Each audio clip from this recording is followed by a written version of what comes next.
everybody always already has kind of a bad rep for real estate agents being slimy, shadowy, whatever. They just don't know. And they definitely don't know how hard it is. But when it comes down to making an actual relationship with someone, I think that's why I've been excelling because I love people and I'm genuinely interested in how we can get them to the next step. Welcome to the Agent Growth Lab podcast, the show that's all about taking control of your success. If you're a realtor, financial planner, business owner, or anyone who's ready to grow your business, you're in the right place. Join your host, April Russell, each week as she jumps into the lab to find out what professionals are doing to master their success. So let's get started with this week's episode of Agent Growth Lab podcast. Hello and welcome to the Agent Growth Lab podcast. I'm your host, April Russell, and joining me today is Katie Coleman of Dash, Carolina. Today's topic, how to build a healthy pipeline. So Katie, tell us a little bit about yourself and how long you've been in the industry. Sure. Thank you so much for having me, Miss April. Always good to see you. I started real estate back in 2020. But before that, I got a social science degree back in 2013, and I was always working, kind of behind the scenes, but still with customers. So random jobs, won't get into that, but I never was face to face with the customers. And so finally, one of my friends at the software job, we were talking about wanting to buy a house. And she was like, well, yeah, if you're an agent, you can save some money on not having to pay the commissions, blah, blah, blah. And I'm like, save money? Cool. I love saving money. So that kind of, as crazy as it sounds, got me thinking like, oh, maybe I could do that. And then my cousin, he's been in real estate for 15 plus years here in Raleigh, first in Tennessee, but I've kind of been, he's in his, he's 20 plus years older than me. So I've kind of looked up to him for a long time now. And I'm like, well, at least I have a mentor off, out of the gates that can help me. And he really likes it. And he's got a good family work-life balance. So I kind of just went for it. And this was right before COVID. So I was still at the software job, studying, doing my thing. And then COVID happened. And yeah, so my whole real estate career has pretty much been the wild roller coaster. Right. Absolutely. I love that. I always love to hear stories about how people get into the industry. And usually it is surrounded around maybe someone or a family member or something to that effect. So I'm glad for that conversation that happened with the coworker. I'm sure you are too. I know. It's kind of like most people might go into real estate for money. And I went into real estate to save money, as weird as that sounds. But you know me, April. Oh, yeah. Save money and for people too, because I will say this, and I'll tell our listening audience, Katie and I don't know what it is. When we first met each other, we just clicked. Yes. Well, immediately. Speaking on that, yeah, my whole goal has always been to save the world and to help people. So yeah, thanks for touching on that because now I'm not so much saving the world, but I'm definitely helping people. Absolutely. Absolutely. You're helping people buy houses. So that's a great thing. So getting started in 2020, right around COVID, you are doing amazing, by the way. So hats off to you. I'm clapping up for you. But I want to talk about, let's talk about this pipeline business. Tell us, I guess, what it is that you do. Are you making calls? On average, how many calls are you making per day? Tell us kind of how you have built your business. Yeah. So when I first started off, I wasn't getting many leads. And so my boss at the time said, go to Facebook and message everyone. I'm like, I got 2,000 friends, but I'll start. I don't have anything else going on. So, and as silly as that sounded and as weird as it kind of felt reaching out to people I haven't talked to in, 10 plus years, that was my first step of putting myself out there and letting people know I have made a change and this is what I'm doing now. But then when I switched firms, so at that first place, we had a lead database and we called and texted and emailed so much that it was actually, I was annoyed by myself at how much pestering we were doing. And it never really worked either. People would just get annoyed. So then I went to a new firm and we are part of the Triangle Flex program with Zillow.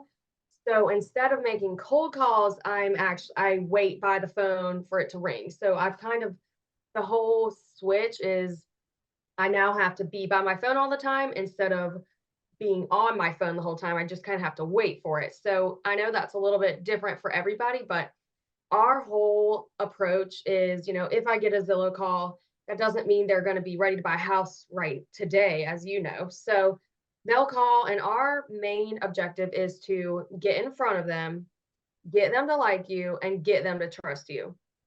So if we can do those three things, then I can guarantee at least to have a nurturing relationship because as we all know, some people have called and we go under contract the next day.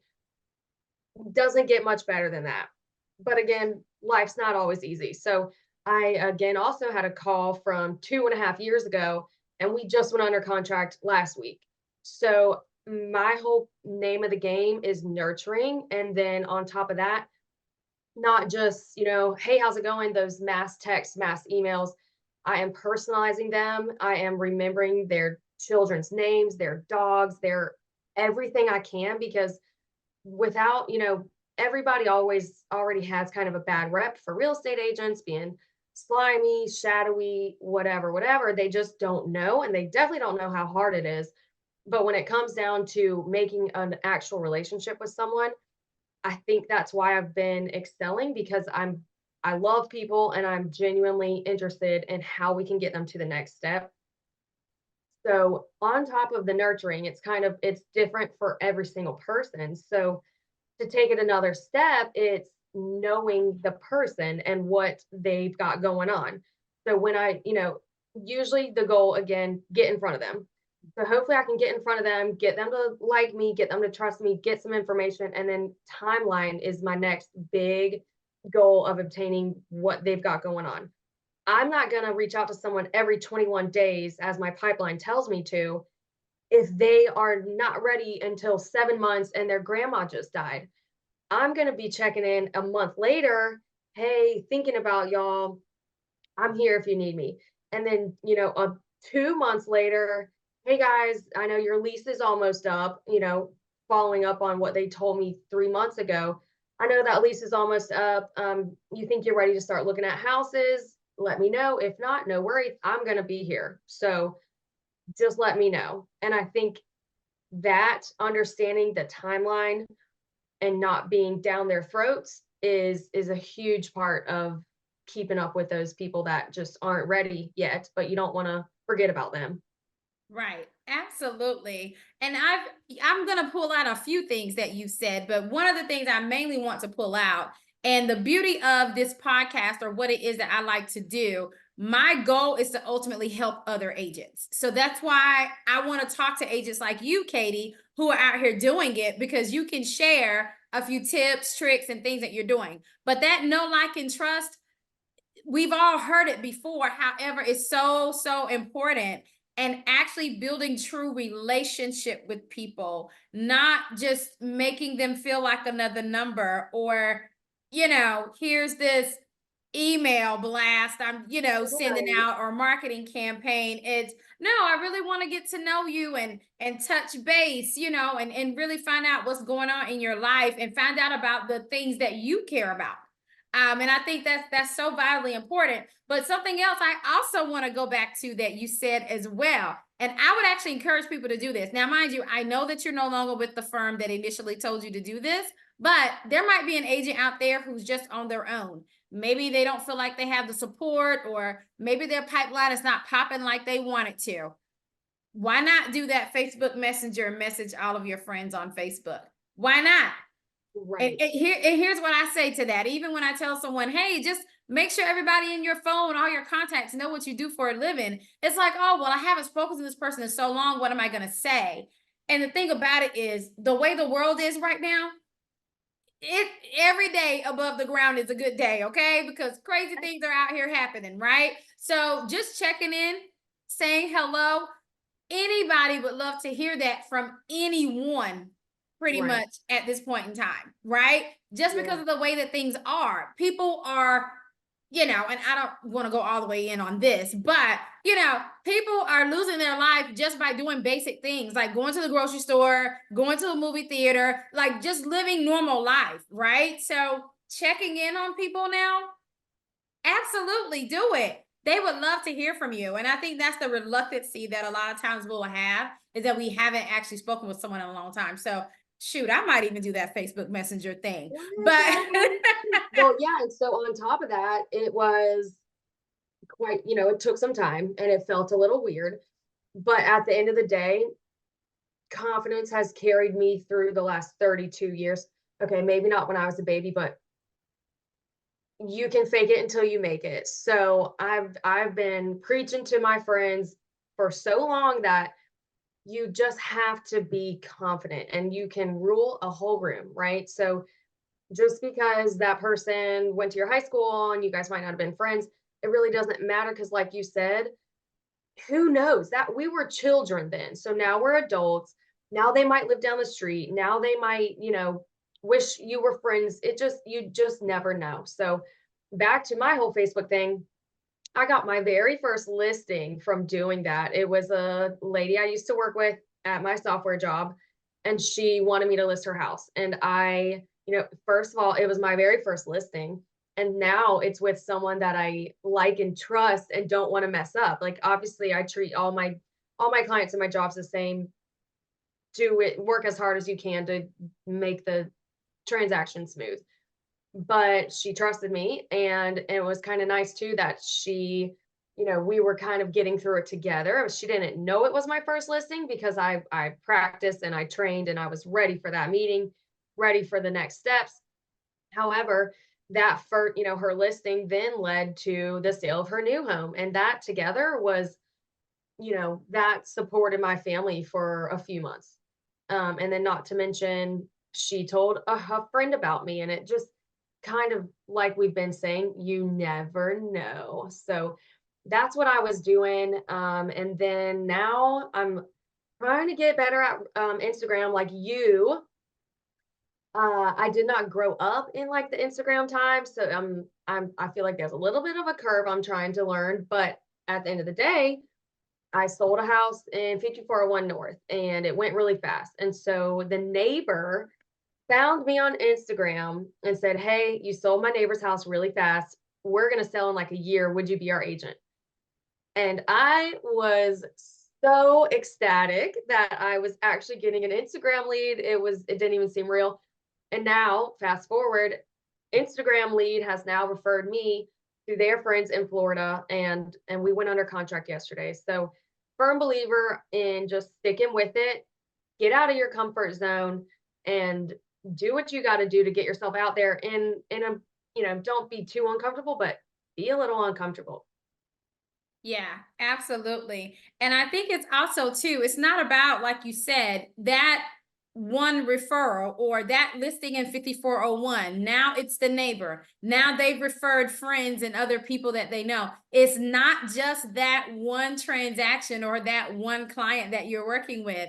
It's all about who they know as well. So it's almost as if you want to see that one person as multiple, like there's a window of opportunity there, and not just that one individual or family that you're helping. So I think that's absolutely amazing, and I love to hear organic stories like that, because it just goes to show, just if you do what you need to do, and if you take care of people and you provide them with an excellent level of service, you will become a referral based business. It works. Literally, I went to a closing earlier today. I was at my husband's friend's 50th birthday party when I actually met this couple. They were barbecuing and everything else. We're just sitting around talking. And it's, oh, well, we're thinking about selling our house and buying. Beautiful. Let's talk about it. Right? And time lapse, I didn't hear from them for probably a year or so. I sent a Christmas card. Yes. The wife actually saw the Christmas card as a sign. She said she felt like that was her sign that they needed to go ahead and get started on things. Love that even more. You never know. You never know. The timeline too. It's like the things, the 5401 North listing was a little tricky. And so long story, there's a lot to the backside, but I was kind of butthurt. And then months go by, and out of the blue, I had a little bit of a negative experience that has now turned into a blossoming bouquet of referrals I never even saw coming. So I know we've talked about this, but I was a sprinter, and now, my whole vision is now a marathon. Like that's why it's important to be on top of your pipeline, because you don't get paid every 2 weeks like in a normal job. So just kind of focusing on making sure you're going to have, savings for when you need them, and then fruit come in when you need it, like all that fun stuff. So the timing really it's interesting, and you just kind of have to put your head down and stick with it, because you just don't know what's around the corner. Yeah, absolutely. Absolutely. So to wrap things up, you can give us one tip. Like, what is the number one thing? And you may have already said it, but I want you to reiterate it again. But what would you say is the number one thing that an agent must do to build a healthy pipeline? Well, will you let me break the rules and do like the two things? Because Sure. I think at the end of the day, from what I've been honing in on, it is knowing your client. So again, it's a dance that we're doing. So I don't want to reach out if they just told me, leave us alone, please, until the next year. You do not want to accidentally mass text or mass email them when they have told you XYZ. So keeping notes and knowing as much about your clients as possible, and then remembering them. Our CRM has a whole box for notes, but if you don't, then write them down, burn them in your brain, do something so you can really let that person know that it's not about me. It's not about me wanting to get a sale. I'm there to help them get through their goals and do what they got to do. So understanding your client, I think, would be my biggest number one. And then nurturing them. Again, we've got a 21-day system that lets us know that it's time to reach out. But, if that's not the right timeline for them, then I'm extending it. Or sometimes some people want me to send them a house every morning. So if that's the client that I'm working with, that's what you need to do. So just really understanding who you're working with and tailoring yourself, because it really is like a chameleon kind of dance. And of course, we've talked about that too. But if my client doesn't care about the 40-page I'm sending them on the comps and whatnot, and wants it broken down simpler, then that's what you need to do. And then I've got the engineers that want me to explain the whole contract to them. You just got to kind of move with the tides and, dance the rhythm that they're dancing, because you don't want to let those go. There's 14,000 agents in this area, I believe. So if I say one thing wrong that they don't like, they can move on to the next one. And I might not even know until I follow up in 21 days. Like, oh, we're under contract. So definitely don't want that to happen. I think if you can just be yourself and know your stuff and stay confident with them, then you should seal the deal. Absolutely. Great. Thank you so much, Katie, for sharing this advice with us and for being a part of the podcast today. So tell everyone how they can reach you. Yeah, please email me at katie.coleman@-nc.com, or you can text me, call me at 910-200-7521. And back to my Instagram, it is -agent_KS Coleman.